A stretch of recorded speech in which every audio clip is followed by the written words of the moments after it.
Good job. Congratulations. I think teenage years are the most fun as a parent because they're not babies anymore, but they're not adults. They're like right in between. They are always challenging us in becoming the adults that they want to be. At this point, they're finding out who they are, and while they're figuring it out, we're trying to figure it out too. When it comes to conversations about race, I am very intentional about it. I think it's important to talk to your children about race because if you don't talk to them, they will come up with their own mindset around it.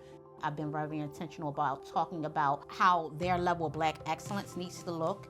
I've been very intentional about making it clear that you can compete with anybody in the world that you choose to, but I've also been intentional to tell them that everybody doesn't believe that. When we made the decision about schooling for our children, I was adamant that they needed to go to school with children who look like them, and it needs to be a school that is unapologetically clear about what they expect out of Black and brown children. My husband, on the other hand, felt like they should just go to a school that was great. So no matter what the school is, as long as they had great academics, that's where they go.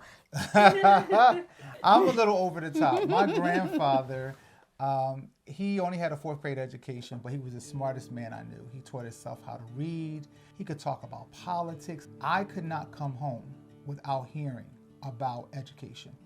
He knew that that was the way out.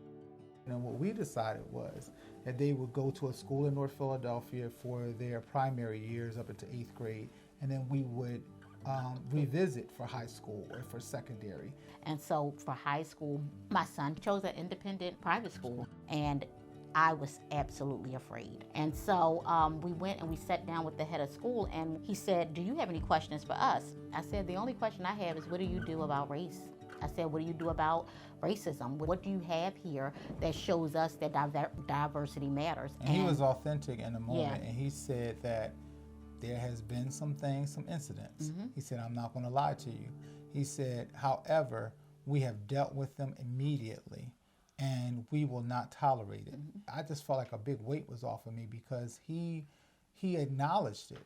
Once we decided that that was going to be okay for us, we sat down and we had conversations with him. We sat down and said, "AJ, what is going to happen if someone calls you the N-word? What are you going to do, and how are you going to react?" I said, "Do you realize what a microaggression is?" I said, "Because someone doesn't have to call you the N-word for them to be racist. Will you assimilate, or will you stand up for what's right? You don't have to assimilate, and you also don't have to be combative. Everything is not a combat. You're not at war. You're going into it armed with what you need to be successful."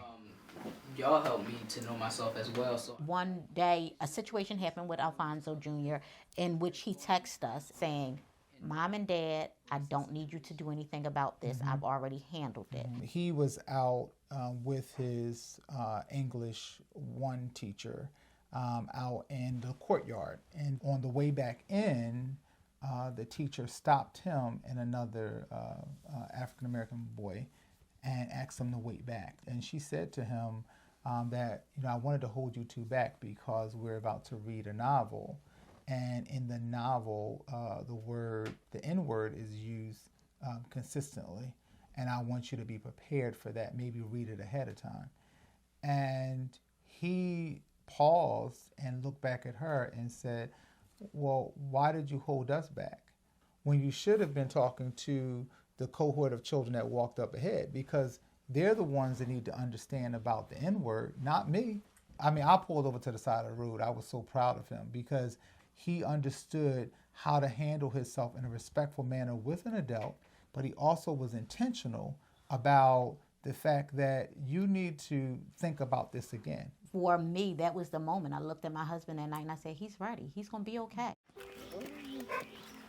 I've been talking to my children about race since they were 5 years old. So if I've been talking to you about it since you went to kindergarten, and now when it's time for you to go to high school, and I'm trying to figure out, are you prepared? This is not because mommy had one conversation with you. This is because mommy had a lot of conversations with you over time.